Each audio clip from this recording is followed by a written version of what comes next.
Louie Simmons used to say strength is measured in time, not pounds. Hey everybody, it's Jason Blaha here. I thought I would chat with you guys and gals a little bit about this today.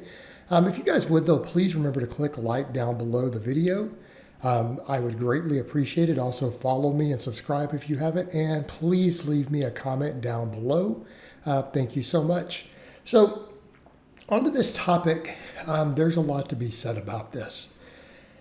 And people misinterpret this line. I've even have a good friend of mine, like a powerlifting meet director, another master's lifter, someone I've known a long time.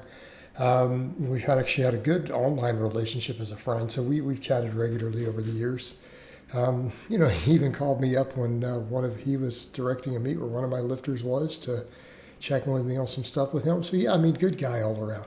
He brought that up to me and says, Jason, powerlifting is not a speed sport. It's not a speed strength sport. That line doesn't make any sense. And it kind of let me know that people made that assumption that that's what Louie was talking about. And that was only part of it. That's the thing. You take someone like Louie Simmons, innovator, brilliant man, really, really a genius when you look at it. Absolutely genius innovator with an insanely ridiculous, abnormal thought process. But he brought so much to the strength world. Like, he's left an enormous legacy everywhere. It's pretty much bled into every professional sport on earth at this point. And he uttered that line, and people didn't understand the multiple meanings of it. The multiple meanings of it. And it's so much deeper. Yes, in part, he was talking about the explosive nature, force generation, dynamic work, but that's not really entirely what he meant. And one day he explained it to one point, but then you could take everything that Louie talked about and you could take it in a whole deeper direction. But let's go with the first point. He's like, the reason it matters is because you can only produce maximum force for so long, and it's around 3.5 seconds, okay? In other words, particularly anything other than a deadlift. Right? Deadlifts, people can grind a little better, but how often do you see someone make a true 1 rep max that lasts more than 3.5 seconds? Usually at that 3.5 second mark, either someone slowly grinds through or they get stapled. In other words, and even then, they have to grind. Notice it's a crazy grind. So time a bunch of really heavy world record level lifts or national level lifts, right? Go watch them and film them and time them.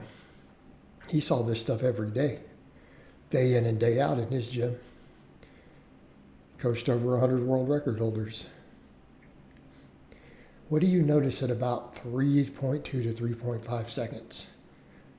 If they make the lift, it turns into an immediate shift in speed. The bar grinds insanely slow from there. It grinds insanely slow. In other words, you're no longer producing maximum force, right? You are hopefully now at an easy part of the lift. Like you've got the weight moving, you've produced your force. You're now at the easiest part of the lift, and if you're grinding slow, if it moved faster than you're grinding slow, your force production is dropped dramatically. You can't produce maximum force longer than that. And if you try to, it won't work. You need like 30 seconds again before you can produce it again, even for speed work. Okay, that's what they figured. We know this for every sport though. Right? Even a boxer. Watch them once they start really throwing hard punches. They've got a burst. And beyond those number of seconds, it drops, and they can't redo it again until they've recuperated. Their nervous system needs a moment to reburst it again. Okay? But this applies to lifting. What he meant is, if you don't make the lift in 3.5 seconds, you're probably not going to make it. Unless you're just amazing at grinding and you've gotten completely through any possible sticking points that you normally have.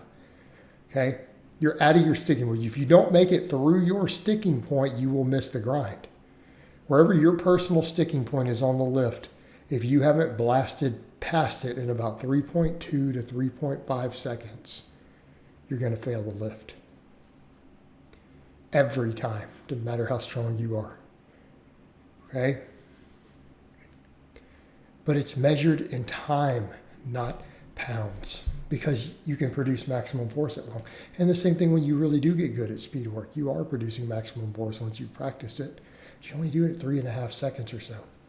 Maybe a hair less, depending on the person, depending on the movement pattern. Okay? That's what he's talking about. And so therefore he thought in terms of that stuff when dealing with the speed work. Right? Wanting it to be inside those windows. But he's also looking at the maxes. Okay? But there's another factor. Strength is measured in time, not pounds. How long does it take to get really strong? How long does it take for you to reach your potential?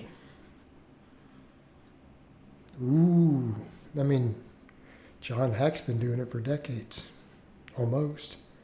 He keeps getting stronger. He was already a world level elite lifter, continued to chip away. Isn't this true for most lifters over time until we start getting older? It's that continual upward undulation. It's about the long term. It is about the long term adaptations and the training and the commitment that you're making to it.